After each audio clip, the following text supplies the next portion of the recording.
menolak kehadiran Omnibus Law itu.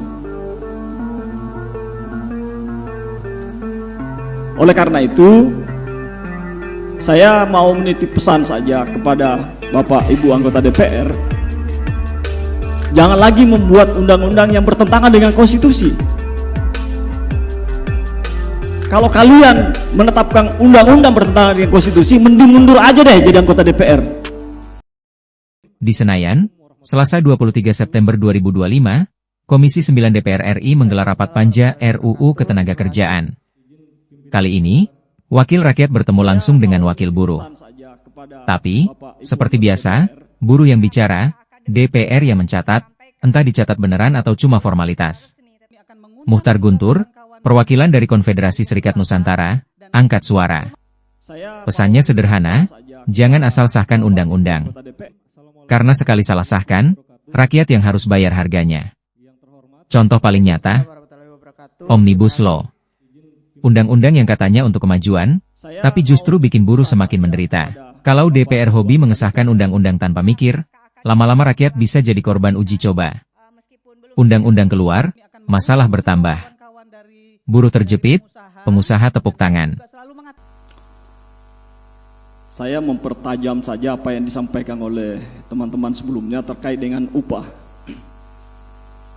Pertama, bahwa sistem pengupahan kita di Indonesia hari ini adalah salah satu bentuk ketidakadilan sosial bagi seluruh rakyat pekerja Indonesia. Kenapa? Karena sistem pengupahan kita itu mempertontonkan sebuah disparitas upah yang luar biasa. Karena itu kemudian kami mengusulkan sistem pengupahan kita itu sistem pengupahan yang bisa menjaga pengupahan yang tidak terjadi sebuah kesenjangan yang luar biasa. Kalau kita rata-ratakan upah di Indonesia, itu rata-rata dari ada yang 2 juta lebih dan tertinggi 5 juta lebih, itu ada di kisaran 3 juta. Karena itu kemudian kami menganggap sistem pengupahan kita hari ini itu adalah sistem pengupahan yang sangat jauh dari keadilan sosial. Karenanya harus ada standarisasi secara nasional sehingga upah yang sangat rendah hari ini itu bisa diangkat, dan upah yang sudah cukup bagus hari ini itu kemudian bagaimana bisa dijadikan sebuah standarisasi. Itu yang pertama. Yang kedua adalah kita ini membahas berulang-ulang berbagai pasal-pasal undang-undang. Ini akibat karena dosa DPR itu sendiri. Pertama adalah ketika Undang-Undang 13 digugat ke Mahkamah Konstitusi, lalu beberapa pasal sudah dibatalkan, lalu kemudian dibuat kembali Undang-Undang Omnibus Law, yang berikutnya kemudian Mahkamah Konstitusi membatalkan lagi. Lalu lahir Perpu. Lalu DPR mengesahkan lagi undang-undang yang mencederai rasa keadilan rakyat itu.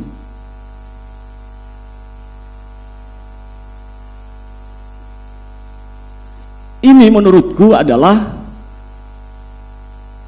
hal yang jangan lagi berulang.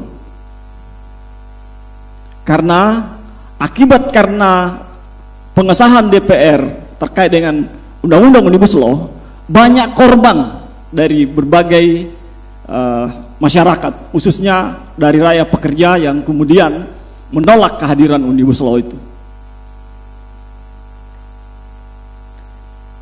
Oleh karena itu, saya mau menitip pesan saja kepada Bapak Ibu anggota DPR, jangan lagi membuat undang-undang yang bertentangan dengan konstitusi.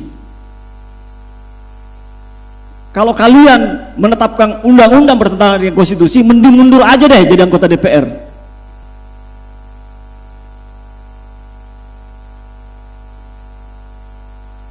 Karena kenapa? Itu yang membuat rakyat Indonesia semakin menderita, semakin susah. Dan kemudian kita lihat ketika rakyat sudah marah, apa yang terjadi?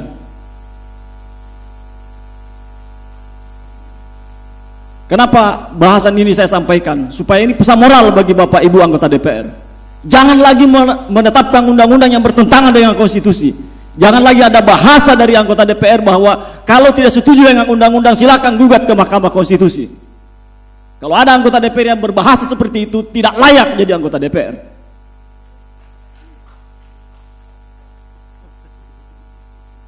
Saya salah satu korban ketika aksi menolak Omnibus Law. Dan itu adalah kejahatan yang dilakukan oleh DPR sendiri.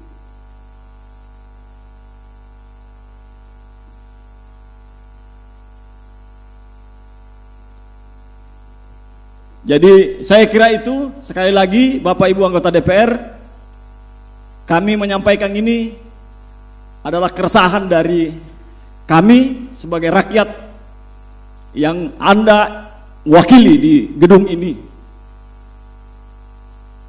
Terima kasih. Assalamualaikum warahmatullahi wabarakatuh.